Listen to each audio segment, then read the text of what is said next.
হচ্ছে অনূর্ধ্ব-20 নারী সাফ চ্যাম্পিয়নশিপ। কিংস এরেনায় উদ্বোধনী ম্যাচে শ্রীলঙ্কার মুখোমুখি হবে বাংলাদেশ।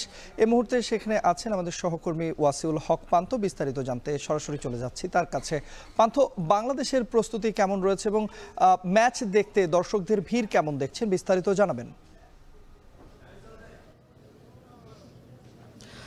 তন্ময়, যেমনটি জানেন এই মুহূর্তে কিন্তু ফুটবলের একটি জোয়ার চলছে বাংলাদেশে এবং সবশেষ এশিয়ান কাপে কিন্তু নারীরা কোয়ালিফাই করেছে এবং অনূর্ধ্ব-20 যে দলটি খেলছে এবার সাফ অনূর্ধ্ব-20 যে টুর্নামেন্ট হচ্ছে বসুন্ধরা কিংস এরেনায়, এখানে কিন্তু জাতীয় দলের একাধিক খেলোয়াড় 7 জন খেলোয়াড় রয়েছেন। এমনকি জাতীয় দলের যে হেড কোচ পিটার বাটলার তার অধীনেই কিন্তু মেয়েরা মাঠে নামছে এবং অধিনায়কত্বও কিন্তু করছেন আফিদা খন্দকার।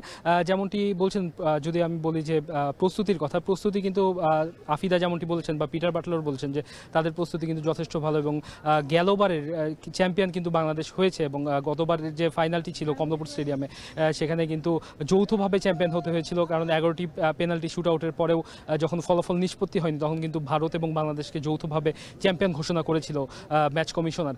তো গতকাল পিটার বাটলার ম্যাচ পূর্ববর্তী যে সংবাদ সম্মেলন সেখানে কিন্তু বলেছেন যে এবার কিন্তু বাংলাদেশ একক চ্যাম্পিয়ন হওয়ার জন্যই খেলবে এবং এবারের যে টুর্নামেন্ট ফরম্যাট সেটি কিন্তু কিছুটা ভিন্ন অন্যান্য বারের তুলনায়, কারণ এবারের যে টুর্নামেন্ট সেখানে কিন্তু কোনো ফাইনাল সেমিফাইনাল এমন কোনো স্টেজ থাকছে না, রাউন্ড রবিন লিগে খেলা হবে এবং আজকে থেকে শুরু হওয়া যে টুর্নামেন্ট উদ্বোধনী ম্যাচ আর কিছুক্ষণের মধ্যে শুরু হবে এবং উদ্বোধনী ম্যাচে বাংলাদেশ তুলনামূলক সহজ প্রতিপক্ষ শ্রীলঙ্কার বিপক্ষে মাঠে নামবে এবং পয়েন্ট টেবিলে যারা শীর্ষে থাকবে তারাই কিন্তু এবারের যে শিরোপা তারা ঘরে তুলবে।